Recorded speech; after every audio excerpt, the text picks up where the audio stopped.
Terre de lumière et de mystère, l'Égypte invite un pèlerinage intérieur. Un passage initiatique où le désert, le Nil et les temples deviennent autant de miroirs pour révéler ta vérité profonde.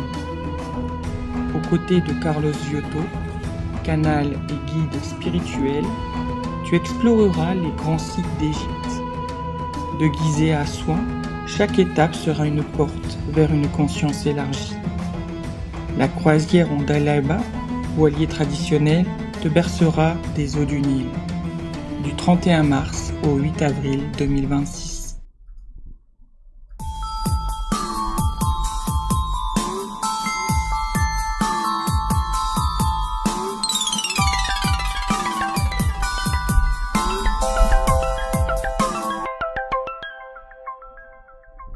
Bonjour à tous, merci de nous rejoindre pour cette nouvelle émission de On ne vous demande pas d'y croire.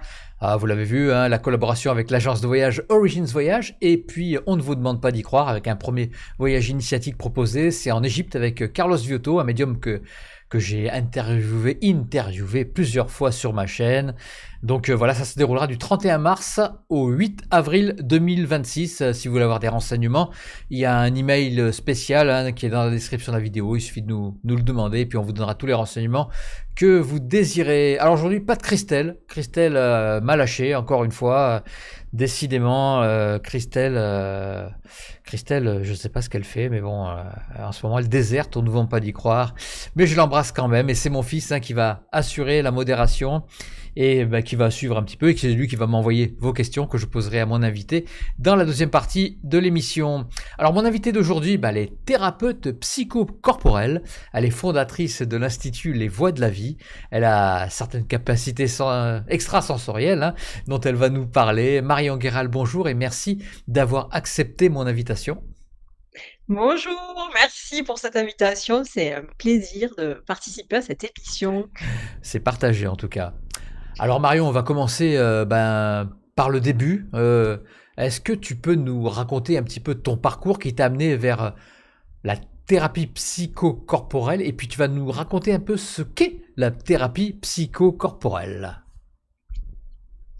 Alors donc moi, ce qui m'a amené à la thérapie psychocorporelle, c'est mon histoire, parce que depuis toute petite, en fait, j'ai des capacités, je perçois les émotions des autres, les auras, heu, les personnes décédées et donc j'étais ce qu'on appelle, hypersensible et donc j'avais des émotions qui étaient très fortes et au fur et à mesure, j'ai évolué, j'ai grandi avec ces capacités-là, hem jusqu'à ce que, en fait, je me retrouve j'étais partie pour être professeure d'espagnol et je me suis formée aussi, je me suis intéressée à la médecine ayurvédique à l'âge de 16 ans. J'ai eu un parcours aussi, j'ai eu une petite histoire, un trauma aussi à l'âge de mes 13 ans dont on va peut-être parler Oui, bien aussi sûr.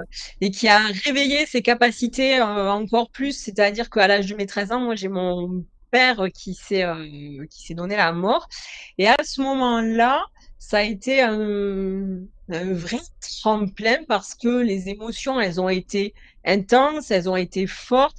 Ça a été comme un tunnel qu'on traverse et où à ce moment-là, j'ai voulu avoir des réponses autour de la mort, autour des plans invisibles, autour de ce qui se passait. J'ai commencé, à lire des livres qui étaient pas forcément de mon âge, des enseignements qui étaient pas forcément de mon âge, mais qui m'intéressaient. J'avais soif d'apprendre, j'avais soif de comprendre, parce que je ressentais plein de choses, mais j'arrivais pas à poser des mots sur cette fatigue, intense que je ressentais tout le temps. J'étais tout le temps vidée, fatiguée, épuisée de ressentir autant et on ne sait pas si c'est normal, pas normal. À ce moment-là, on se sent un peu différente, des autres.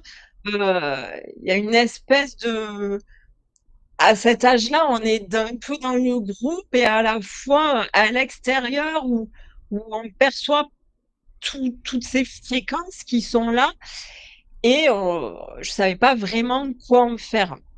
Donc je me suis formée, j'ai commencé à m'intéresser aux médecines orientales et malgré tout, j'étais partie pour être prof d'espagnol parce que j'avais envie de voyager, de découvrir le monde et à 24 ans, je venais d'avoir mon deuxième enfant. J'ai été maman, très Tôt. jeune, ouais, très tôt et c'est un chemin de vie ça aussi qui m'a permis autre chose après et donc je suis passée devant un local à louer là et je me suis vue, j'ai eu un flash où je me suis vue thérapeute, accompagner beaucoup de personnes. J'avais et à ce moment-là, la fatigue que je pouvais recevoir qui était intense depuis longtemps, tout s'est volatilisé et tout a été clair pour moi.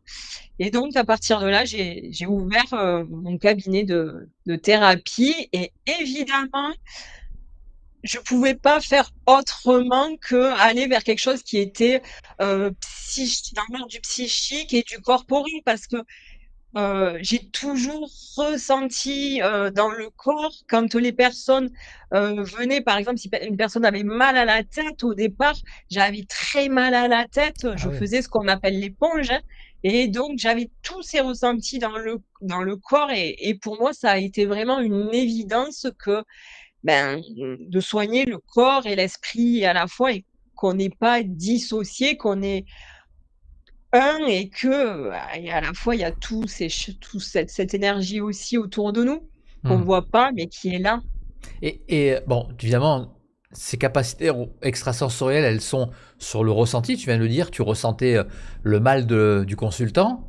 Euh, Est-ce que tu disais tout à l'heure que tu ressentais ou que tu voyais aussi des défunts comment ça se passe? Est-ce que tu te sers aussi de ces capacités-là quand il y a un consultant en face de toi? Est-ce que tu as des messages des fois par moment? Comment ça se passe avec un consultant? Oui, alors, j'ai appris à ouvrir et à fermer. Ah, C'est-à-dire ok. que dans ma vie de tous les jours, ça, c'est la question qu'on me pose souvent, on me fait: «Mais là, tu me vois?» donc Oui, bien j'ai sûr. appris à choisir ça et effectivement, en consultation, vu que j'en ai fait mon métier, eh ben, la personne arrive et donc ça me fait comme une cartographie, donc je perçois ça, les champs électromagnétiques, il y a et je reçois des informations à la fois à l'intérieur de moi, je peux entendre, je vois beaucoup aussi, je vois des images, je vois, c'est comme une vidéo en fait qu'on projette et où on active en fait nos capacités extrasensorielles et où on voit au-delà. Mais on est vrai et au fur et à mesure où la personne, vient, parle, s'exprime et ou que des fois aussi je peux poser mes mains sur le corps et des fois il y a même pas besoin de parler, c'est d'ailleurs souvent beaucoup plus clair parce que c'est pas brouillé, et là il y a tout le ressenti et c'est vrai que ça pour moi en tout cas ça passe vraiment au niveau corporel et au niveau de la vision, au niveau des images, ouais, ça fait comme une vidéo quoi, une banque de données, qui est là. Alors on vient te voir pourquoi? C'est pour des maux psychiques? Pourquoi tu accompagnes ces gens? Mmh. Alors, je dirais que la majeure partie des personnes que j'accompagne, j'ai beaucoup de personnes qui sont hypersensibles. Ouais. Qui sont fatigués, qui sont épuisés, vidés, la boule au ventre, qui arrivent plus à dormir, qui ont des maux, psychiques, qui des fois aussi, ressentent trop, savent plus si, leur ressenti, c'est trop ou si j'en ai qui me disent: «Est-ce que je suis folle? Est-ce que» voilà, parce qu'à force de trop ressentir, il y a cette fatigue, psychique qui s'installe et qui devient quotidienne et qui vient parasiter et pomper au niveau de l'énergie. C'est un peu ce qui Donc t'est j'ai arrivé. exactement, ouais, ouais.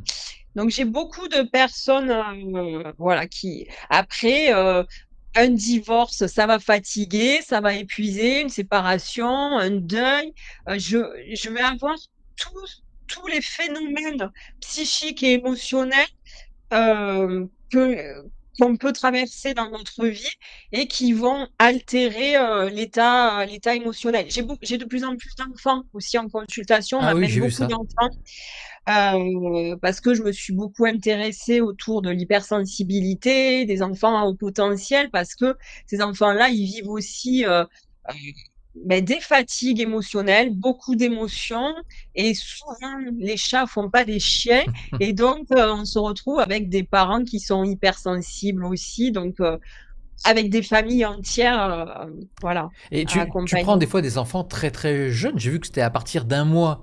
Comment ça se passe? Là, tu es avec, tu discutes avec les parents. Comment tu pratiques avec un très petit bébé?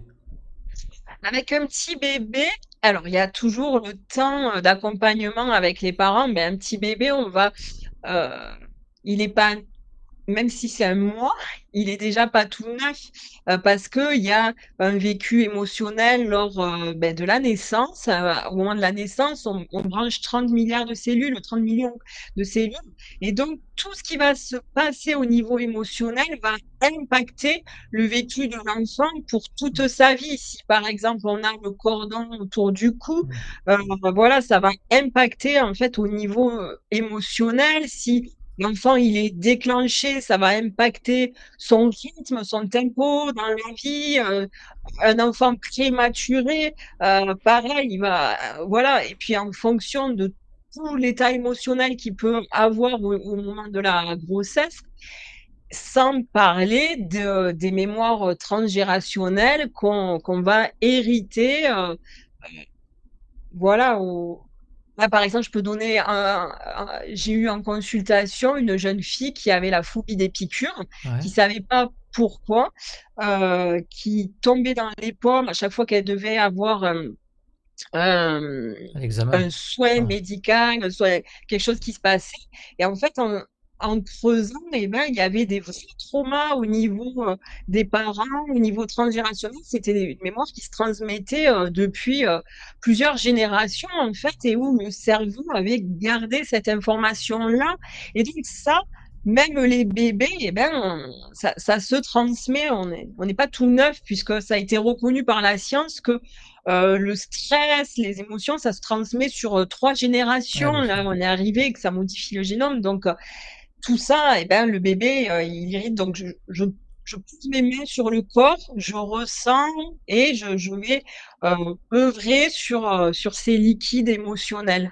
Ouais. Et tu vois l'histoire du bébé ou du consultant, tu vois ces blessures transgénérationnelles, ou tu les ressens, tu entends quelqu'un qui te dit c'est là que ça se passe. Comment ça se passe? Je suis curieux. Ouais. Ouais, ouais, ouais. Je vais le ressentir à l'intérieur de moi. Je peux avoir Ça va se manifester en moi par moments, je peux avoir des zones de pression, où je vais être guidée sur, la partie, où je vais travailler, et après je vois, c'est-à-dire que quand je pose les mains sur, rien qu'en prenant les pieds du bébé, et ben, je vais, heu je vais avoir l'information s'il y a eu un deuil à faire, s'il y a des mémoires qui sont là. En fait, ça se balade, en fait, comme des petits nuages, qui sont là, comme des liquides, en fait, dans nos champs énergétiques, qui sont Hmm. de la matière. Et toi, quand tu vois quelque chose, quand tu entends quelque chose, quelle est ta part d'interprétation? Parce que Mmh. je suppose quand même que tu as un mental, que tu as un vécu toi aussi. Est-ce que c'est compliqué de ne pas interpréter? Parce que tu as quand même une responsabilité, tu es devant un consultant, Oui. tu vas lui dire des trucs peut-être auxquels il ne s'attend pas. Qu'est-ce que, comment tu fais pour ne pas interpréter et pour donner le plus brut possible les informations? Ouais. Alors déjà, moi, entre chaque pratique, je prends le temps de méditer déjà pour passer. J'ai toujours un temps, de pratique personnelle pour, passer d'un patient à l'autre, pour déjà pas mélanger, interférer les histoires. Hem, j'ai un espace de centrage en moi aussi, où vraiment je me m'aligne, et en fait, ce qui va faire que c'est pas une interprétation, c'est que c'est pas quelque chose que je cherche. C'est-à-dire que c'est quelque chose, que je ressens et après, ben, je vais y aller, je travaille toujours beaucoup en douceur. Hem, je vais pas aller plus loin que ce que je ressens. Je vais toujours poser la question, en douceur pour voir est-ce que ça vous parle? Est-ce que ça vous parle pas? Est-ce que si je vous dis ça, est-ce que ça résonne pour vous? Comment ça se passe? Et souvent la personne elle va me dire: «Ah ben oui, parce qu'il y a eu ça». Heu Tu fais et il confiance y à a une ton intuition, elle joue beaucoup là-dessus. Quand tu vas rechercher un petit peu, tu vas faire un peu l'enquêtrice euh, oui. avec les messages que tu reçois. Est-ce que c'est ton intuition qui joue là pour aller vers tel ou tel problème ou telle question que tu vas poser au consultant? Oui, bah, et il y a une clé que enfin moi ça fait 20 ans donc que je fais ce métier-là et que je trouve qui est essentiel dans l'alignement du thérapeute, c'est de pas vouloir sauver. Hmm. Et ça je trouve que c'est essentiel parce que à partir du moment où on veut pas sauver, on met pas sa propre volonté. Parce Hmm. que sinon en fait on met tout notre mental et en fait on bloque l'accès à l'intuition.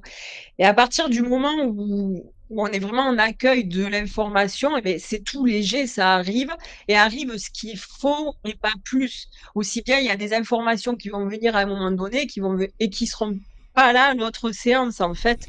Heu, la vie, elle est bien faite aussi, l'énergie, elle est pas faite pour être bloquée, donc vient ce qui vient au moment donné. Chaque séance est différente aussi. Le plus dur, c'est vraiment de faire la part des choses entre l'intuition et l'imagination. Oui, Ça, c'est très compliqué. Même ouais, nous, dans la vie de tous les jours, des fois, on se demande. oui. Et ben C'est un ça, métier. c'est vrai. Oui, c'est à travers l'expérience, c'est vrai que c'est pas du tout pareil. C'est pas parce que l'imagination, on va être sur des images qu'on va projeter nous et où il y a pas de l'énergie, elle circule pas, on va pas enfin, peut-être qu'on peut, à force de l'imaginer à répétition, le ressentir dans le corps et donc ça devient aussi nos croyances, hein, Ouais. qui s'installent.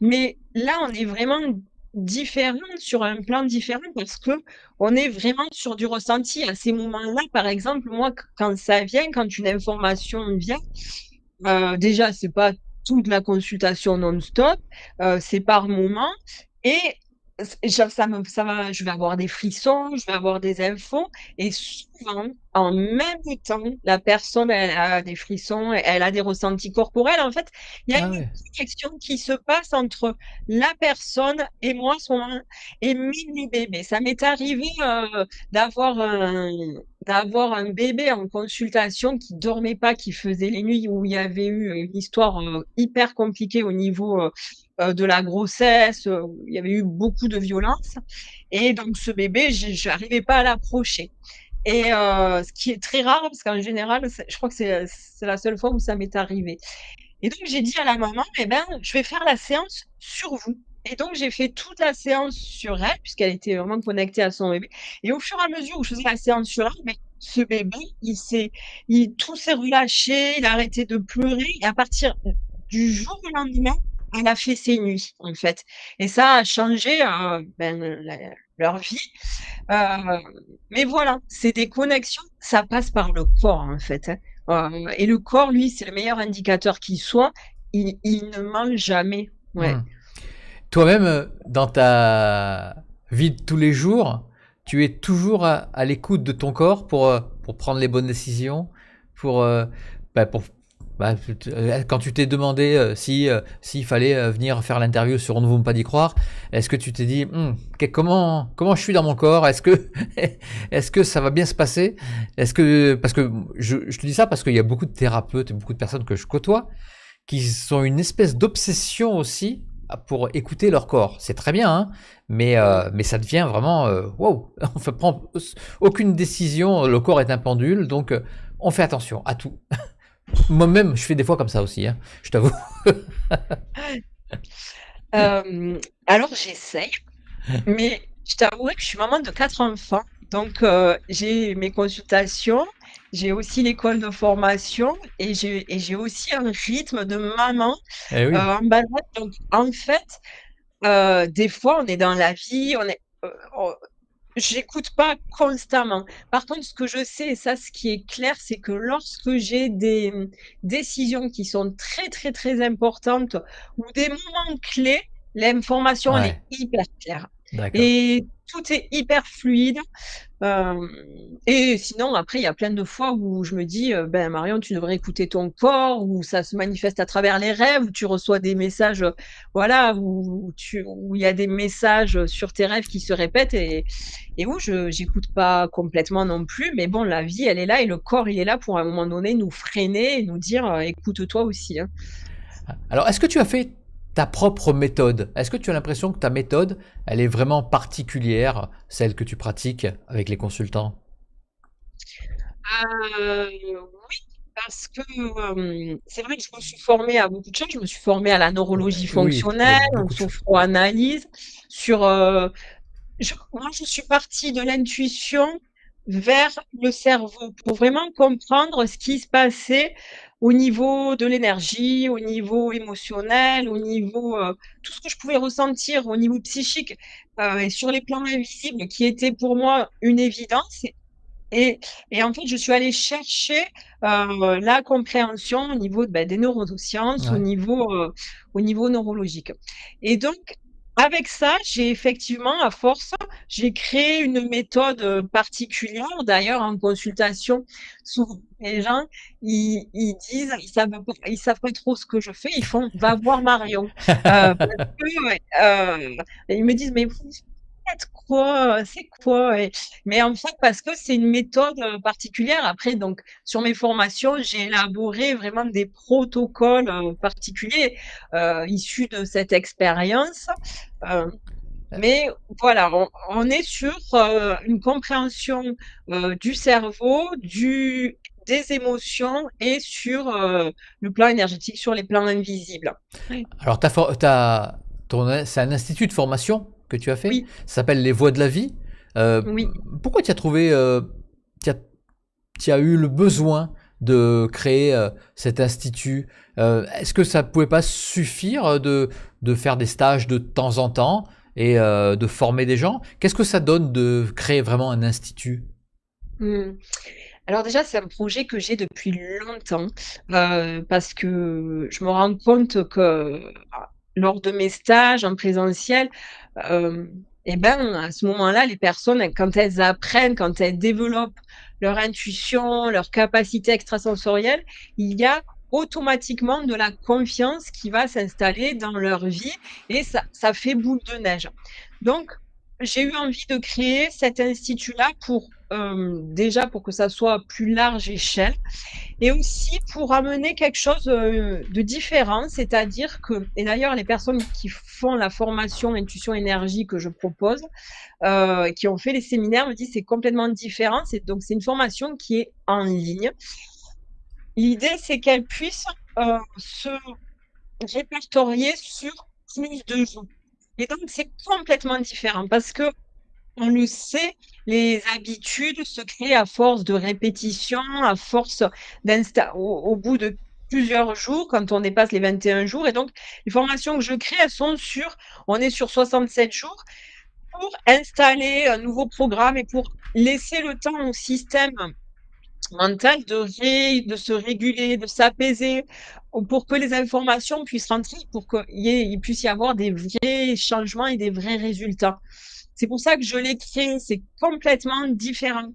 On a une expérience sur un séminaire en présentiel sur 2 jours, 3 jours où on va, peut-être toucher, libérer une croyance et là, on est sur une formation où on va déjà pas tout le monde peut se déplacer.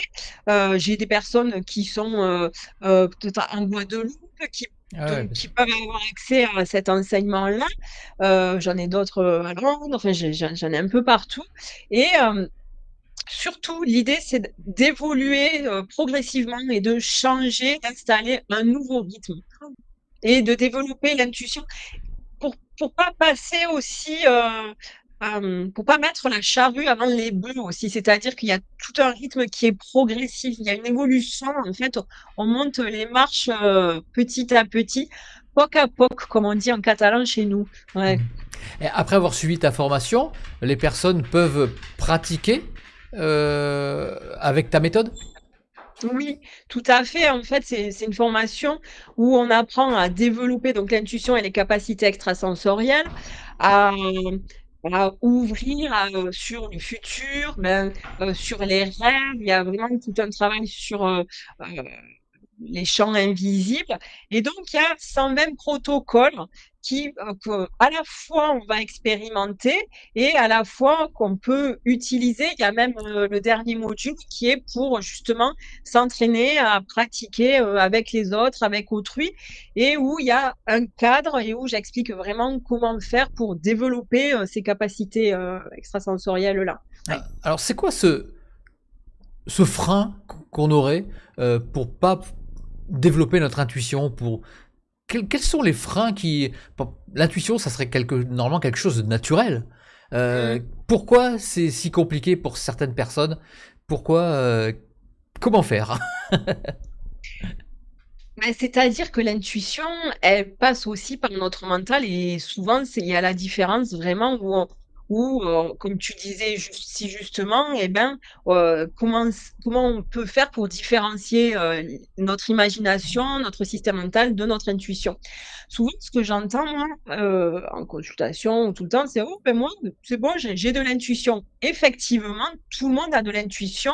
On est avec de l'intuition parce que l'intuition, elle va nous donner des indications liées à notre survie, c'est un savoir immédiat qui échappe à la logique. Ce qui va être différent, ça va être le développement des capacités Ouais. extrasensorielles. Mais l'intuition, C'est plus la même. c'est le premier pas Oui. vers l'ouverture de ces capacités extrasensorielles? Oui, il y a l'intuition qui va être liée à notre survie. Par exemple, eh ben, on va arriver dans une pièce, automatiquement, notre cerveau, il va analyser les informations, la température, savoir à quel endroit je vais m'asseoir, est-ce que je vais m'approcher de telle ou telle personne, qu'est-ce que je vais faire? Il va analyser en permanence les informations, comment je pose mon pied, comment je m'adapte au système. Et puis, s'il y a des cas liés à la survie, effectivement, à ce moment-là, est-ce que si je prends un mug que j'ai là depuis 3 jours, est-ce que je vais me terminer ou pas?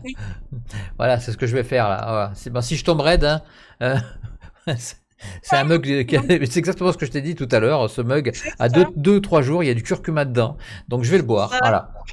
le petit clin Voilà, d'œil. ben, mon intuition me dit que pas de problème, Voilà, je vais survivre. on est bien là, non? Et donc après, il va y avoir l'intuition qui va être un peu plus profonde. Par exemple, certaines personnes vont ressentir la mort. Ça arrive très souvent de ressentir, ben tiens, je sens que j'ai telle personne de la famille qui va décéder. Je l'ai senti. Il y a plein d'expériences comme ça de personnes qui ont ces ressentis-là où on a une intuition, où on sort de notre mental et il y a les capacités extrasensorielles. Donc, souvent, le frein pour répondre à ta question, c'est que quand c'est comme ça, on est englué dans notre mental, et il faut avoir envie d'en sortir. Hmm. Il faut avoir envie de bouger, faut avoir envie de bouger aussi. Ouais. Tu suis les personnes que tu as eues en consultation, euh, ou tu les lâches un petit peu dans la nature et ou peut-être que tu leur donnes des devoirs, quoi. Alors, en général, moi, je suis partisante pour donner le plus de billes possible aux personnes et de pas créer de la dépendance. Mhm. Donc, je suis sur, en général, 3-4 consultations chez la personne. Les personnes, ça peut arriver qu'elles me posent des questions, mais effectivement, des fois, il peut y avoir, comme tu dis, des devoirs, des libérations, des actes symboliques à faire après les consultations. Pas toujours ou pas, ça dépend de comment se vit la séance. Sur les formations, oui, par contre, j'accompagne. Il y a il y a un live où les personnes peuvent aussi me poser des questions et j'accompagne vraiment, ouais. Quand quelqu'un vient te voir pour développer son intuition, prenons le cas, vraiment, voilà, j'ai une intuition qui me trompe à chaque fois, je viens te voir, je me trompe à chaque fois, je prends toujours les mauvais chemins. par quoi tu commences? Est-ce que tu le scannes, comme tu m'as dit que tu avais ce côté hypersensible où tu pouvais voir où il y avait des problèmes. Est-ce que ça peut être, est-ce que tu peux scanner quelqu'un qui manque d'intuition, quoi, tu vois, c'est pas un mot physique, un mal physique. Euh, Est-ce que tu peux le voir déjà directement comme ça quand le consultant arrive? Oui, mais même avant, je te dirais, Ouais. des fois, c'est même plus facile. À distance, des fois, c'est beaucoup plus simple. Les voix, elles sont beaucoup moins brouillées. Ah oui. Des fois, oui, ouais. Moi, en fait, mon travail, il est vraiment sur débloquer euh, ce qui va empêcher la vie de circuler. C'est pour ça que mon institut s'appelle les voies de la vie, parce que dans le corps, quand les choses elles se libèrent, ben, ça fait. Et donc, à ce moment-là, si la personne elle vient me voir pour développer l'intuition, eh ben, je vais aller sur ce qui bloque, voilà, ce qui va empêcher le tuyau de bien s'ouvrir. Alors, Ce qui bloque le tuyau. la question que je pose à beaucoup de thérapeutes, qui c'est qui débloque? Est-ce que c'est le consultant qui se débloque lui-même parce que tu lui as donné les clés? Ou alors c'est toi, la thérapeute, qui peut-être avec, je sais pas moi, avec les mains, avec ton énergie, avec tes pensées, avec je sais pas, ou alors peut-être encore plus autre chose. Peut-être que c'est les guides, l'au-delà, enfin toutes ces personnes qui sont dans l'invisible, qui aident ou qui t'aident, toi en tant que médium, à enlever ces problématiques. Bon, c'est une question un peu longue, mais voilà, tu as compris ce que je voulais dire. Oui. Alors, moi, je pense que c'est un fabuleux travail d'équipe, cette histoire-là.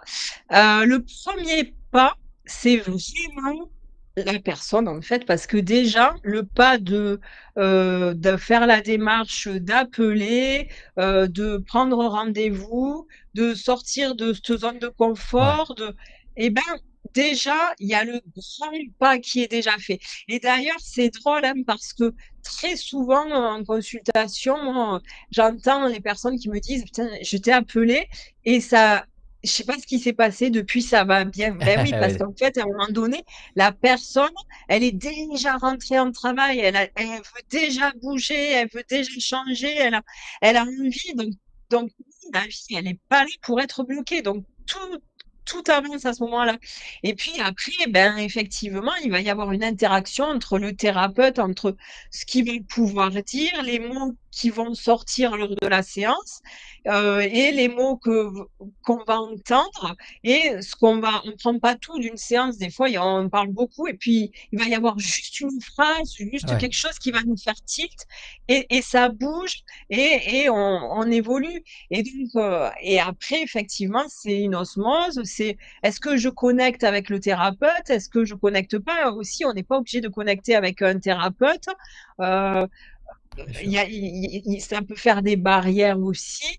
Et puis après, effectivement, quand toute la sauce, tous les ingrédients sont là, et bon, à ce moment-là, et sur les plans énergétiques, on peut avoir des aides. Il y a des ouvertures qui se passent, il y a des présences aussi Mm. qui viennent, il y a des choses, il y a des expériences.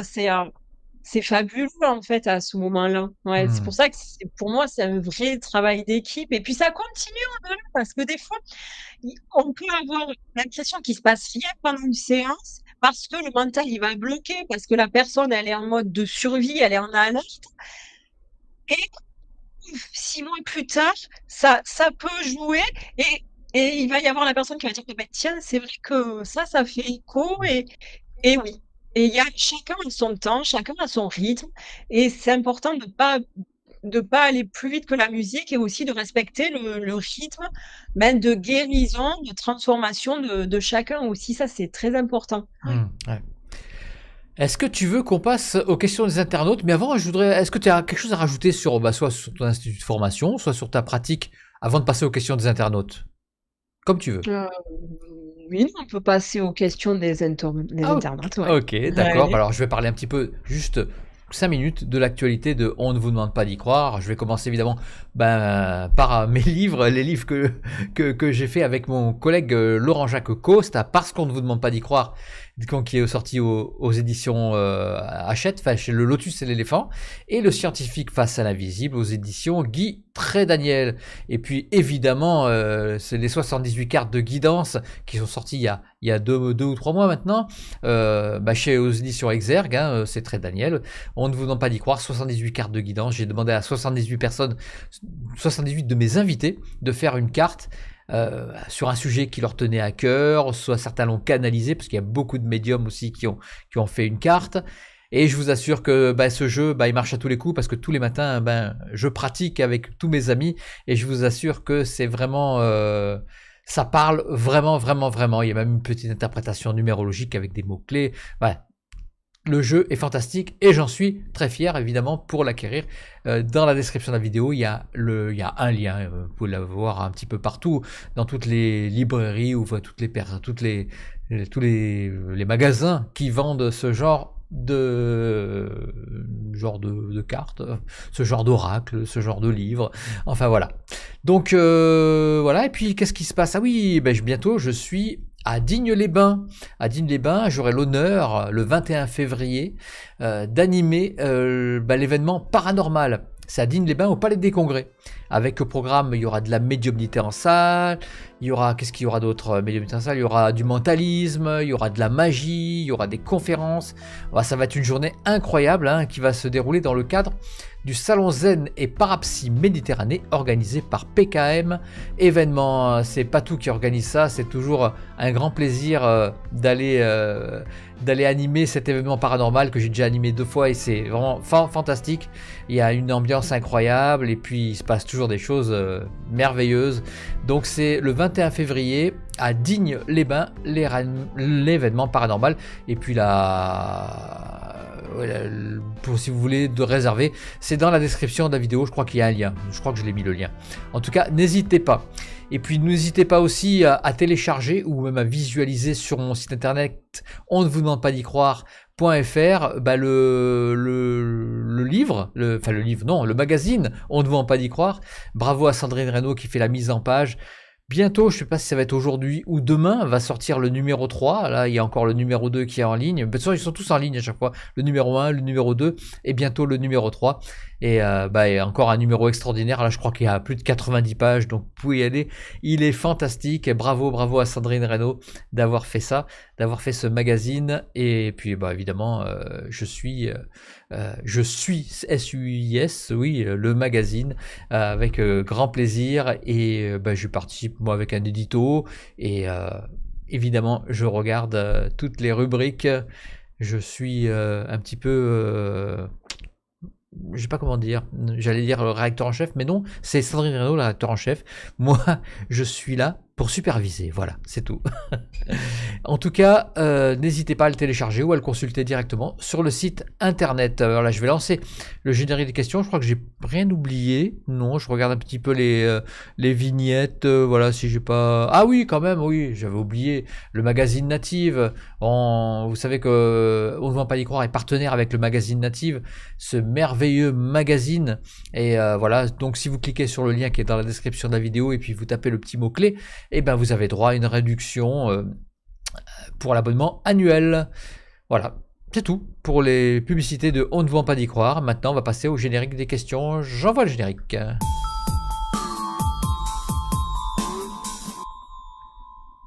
Voilà, toujours en forme, Marion? Ouais. Je fais un gros bisou à mon fils Lisande qui m'a envoyé toutes ces belles questions. Alors, on va commencer par Alicia. Comment avez-vous réagi quand vous aviez su que vous étiez enceinte? Je ne sais pas pourquoi il y a cette question.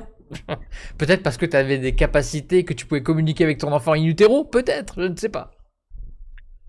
Alors, pour elle, parce qu'il y en a 4.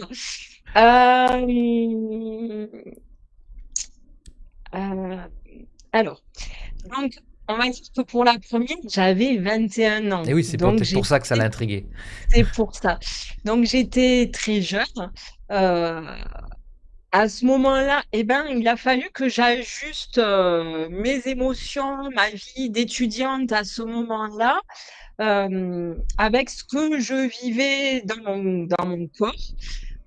Mais Ben, j'ai réagi en fait avec une femme, pleine d'hormones, c'est-à-dire que et d'hypersensible, c'est-à-dire que mes émotions étaient encore plus décuplées Et ouais. à ce moment-là et d'ailleurs, ma fille est assez hypersensible et ressent beaucoup, beaucoup les choses, mais c'était aussi une évidence. C'était hyper clair pour moi, et les autres grossesses, aussi ont été, très claires.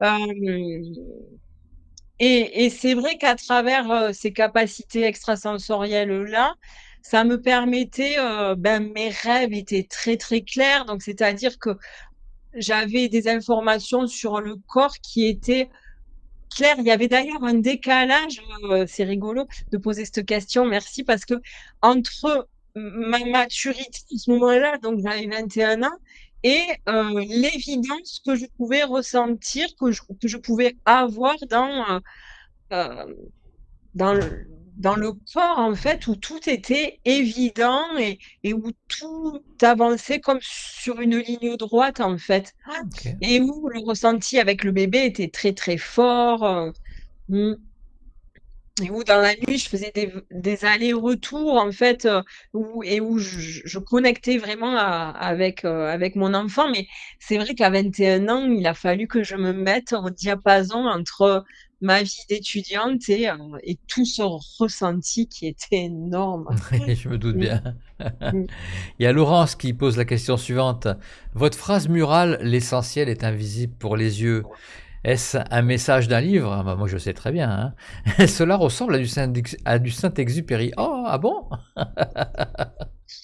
Exactement et je pense que c'est important parce qu'en fait, c'est vrai que, voilà, ce ressenti qu'on a, C'est le c'est Petit vraiment Prince. la clé. Ouais, c'est le Petit Prince exactement, ouais et c'est la clé. C'est la clé parce que toutes nos décisions, tout notre fonctionnement, toute notre adaptation en fait sur notre terre, dans notre vie, elle va passer, à travers l'invisible, en Ouais. fait, à travers le ressenti, il est là, mais on le voit pas. Donc, ouais, l'invisible est vraiment essentiel.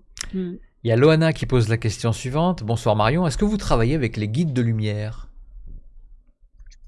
Alors, oui, après je me connecte toujours en fait, sur, une énergie plus grande que moi, quand je médite et oui, par moment dans les soins, il peut y avoir des guides de lumière qui viennent, d'ailleurs dans la formation, j'apprends à connecter avec son guide intérieur, avec ces sphères-là, en fait, qui sont sur les plans invisibles et qui sont là, en fait.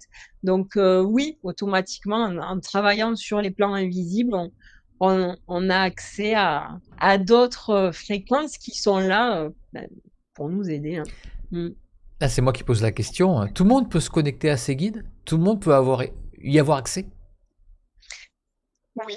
À partir du moment où en fait, on lâche au niveau du mental, au niveau il y a vraiment il y a pas de raison de pas y arriver. Juste, il y a besoin d'apaiser ce système mental qui est là et qui nous prend la tête, notamment en Occident, hein. C'est-à-dire que, ça influe vraiment notre vie, notre fonctionnement. Mais oui, il y a pas de raison de pas y arriver, en fait. On est tous interconnectés, on ressent, les choses, une jument peut ressentir à l'autre bout de la terre, ce que sa sœur jumelle peut ressentir. Ouais. Donc on ressent la nature, il y a tout les animaux, ils ressentent aussi au niveau de la nature, quand il va y avoir un tremblement de terre, quand, une femme est enceinte, donc sur les plans invisibles, pourquoi on ressentirait pas aussi? Complètement. Ange-Marie, est-ce que, en effaçant les mémoires transgénérationnelles, l'enfant se libère d'une seule mémoire ou plusieurs?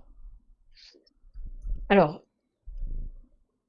je pense que vraiment on a beaucoup, beaucoup de mémoire parce qu'une mémoire transgénérationnelle, elle se crée et elle s'enquiste à chaque fois qu'il y a eu une émotion qui est restée bloquée, qui a été non exprimée et avant, on n'était pas sur une éducation parle de ce que tu ressens, accueille. Donc, on a un paquet de casseroles quand même au niveau du transgénérationnel. Donc, on va pouvoir libérer une mémoire. Des fois, il y en a plusieurs qui vont se libérer aussi. C'est un travail de vie. Après, on peut y laisser aussi, ça peut être une fuite au niveau du mental aussi. C'est-à-dire que certaines personnes vont aller à la recherche tout le temps des mémoires, des mémoires, des Ouais, ouais. mémoires. Et il faut pas oublier de vivre au milieu de ça parce que sinon, ça peut être une fuite de la vie aussi. Donc, moi, je dis quand il y a quelque chose qui se présente, on le débloque. C'est-à-dire que si, par exemple, j'ai une panne, je reviens sur mon histoire d'évier parce que je trouve que pour l'intuition, quand l'évier il est bloqué, ça coule plus, alors que quand il est débloqué, tout va bien. Donc voilà, si le tuyau il est bouché, on voit ce qui bouche et puis on avance en fait. Ouais. Mm. Ok, on continue avec Laurence. Est-ce que la méditation permet de développer son intuition? J'ai un peu interprété sa question là. Mais bon. Oui, merci Laurence. Oui, tout à fait, parce qu'en fait, à travers la méditation, on met le cerveau en onde alpha. Et donc, l'intuition, elle va passer par nos capteurs sensoriels, par la vue, par l'ouïe, par les sensations, mais elle va aussi passer par notre système mental. Donc, le fait de méditer, de se mettre en onde alpha, eh bien, ça laisse beaucoup plus de place à l'intuition et aux capacités extrasensorielles. Hmm. C'est une des clés, ouais. Mhm. Laurence qui demande, est-ce que tu as écrit un livre sur l'intuition? Non, pas encore, c'est un projet. J'ai j'ai lancé la formation donc là sur intuition énergie, mais c'est un gros projet où j'ai commencé à écrire les, les prémices. On Ça continue viendra. avec Anita. À partir de quel âge peut-on développer son intuition, sachant que l'intuition est liée au mental? Pour les enfants ou les bébés, on parle aussi d'intuition? Point d'interrogation. Ben oui, parce que en fait, l'intuition, c'est naturel. Après, ce qui va bloquer, ce qui va parasiter notre intuition, ça va être notre conditionnement mental. Donc, les croyances limitantes qu'on va installer au fur et à mesure de nos expériences. Et voilà, toutes nos expériences, et voilà, l'éducation qu'on va recevoir à l'école, tout ce qui va créer conditionner notre mental. Donc en fait, oui, dès l'enfance, l'intuition, elle est là. L'intuition, elle est naturelle. C'est vraiment un fonctionnement qui est physiologique, psychique et qu'on choisit pas d'avoir. En fait, un enfant, naturellement, il va apprendre à marcher, il va pas calculer si il met le pied gauche ou le pied droit, ça se fait intuitivement. La marche, elle est naturelle et physiologique.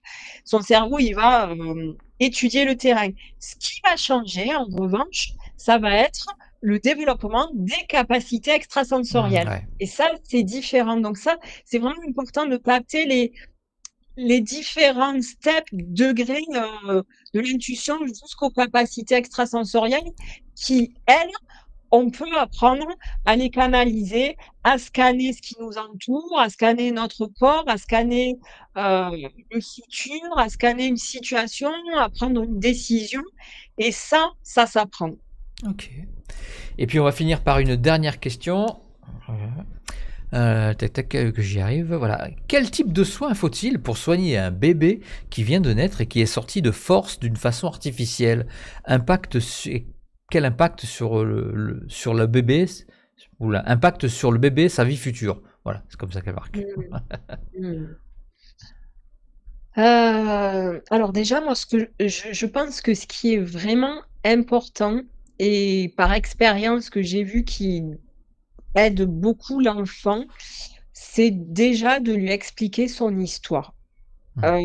Parce que ça met déjà à jour toutes les informations au niveau du cerveau. C'est-à-dire que le fait d'expliquer son histoire, Mais tu lui expliques quand il il a un mois? oui, Ah oui, oui, tu d'accord. le prends vraiment comme ça là et tu dis: «Voilà, hop, toi, ton histoire, tu sais, il s'est passé ça, ça, ça» et et des fois, il se passe des choses miraculeuses rien qu'avec ça parce que ça connecte en fait.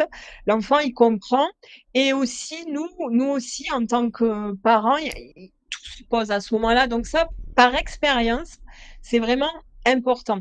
Hem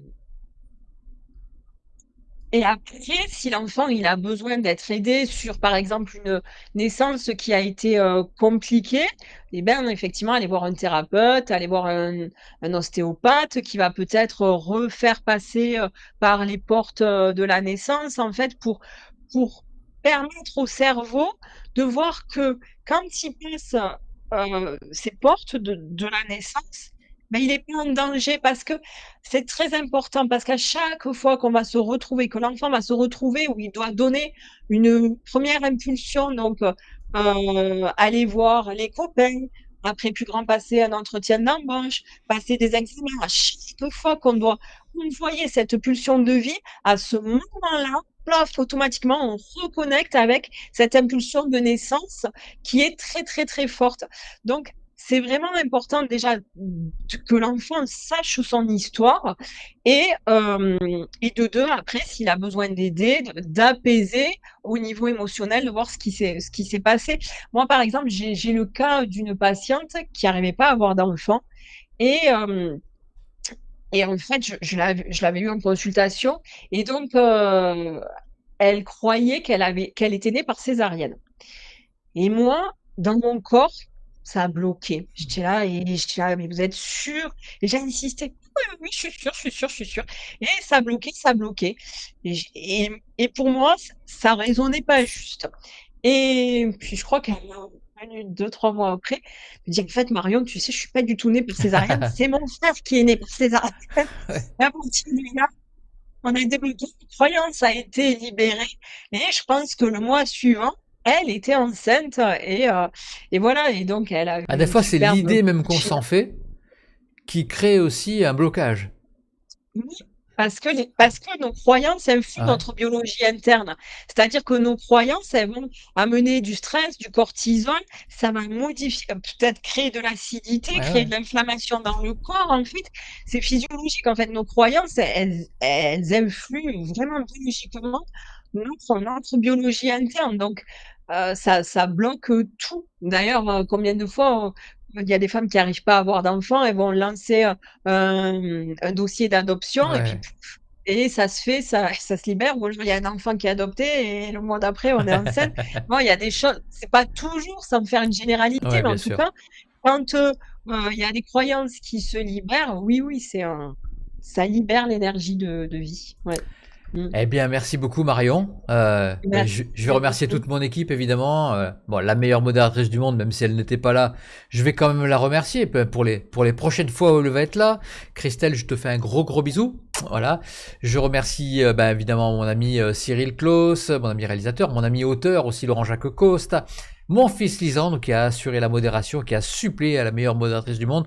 La barre était très haute. Il a réussi à relever le challenge. Donc bravo à lui, ma compagne Laetitia, mon chien Kiar qui m'a laissé tranquille.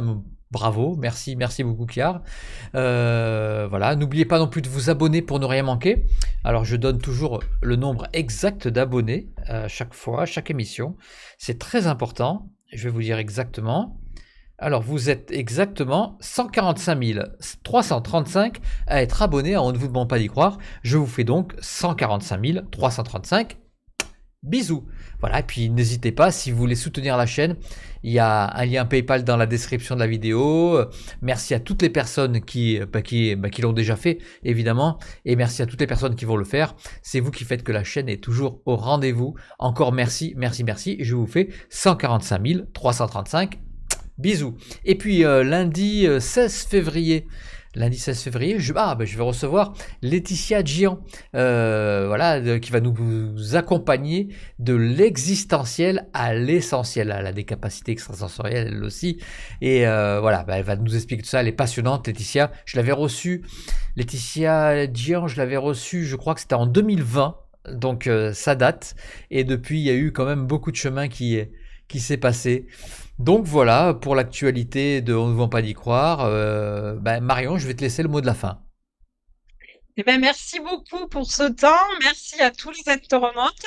Et puis, suivez votre intuition et vos capacités. Merci à toi. J'embrasse tout le Merci. monde. À bientôt. Ciao.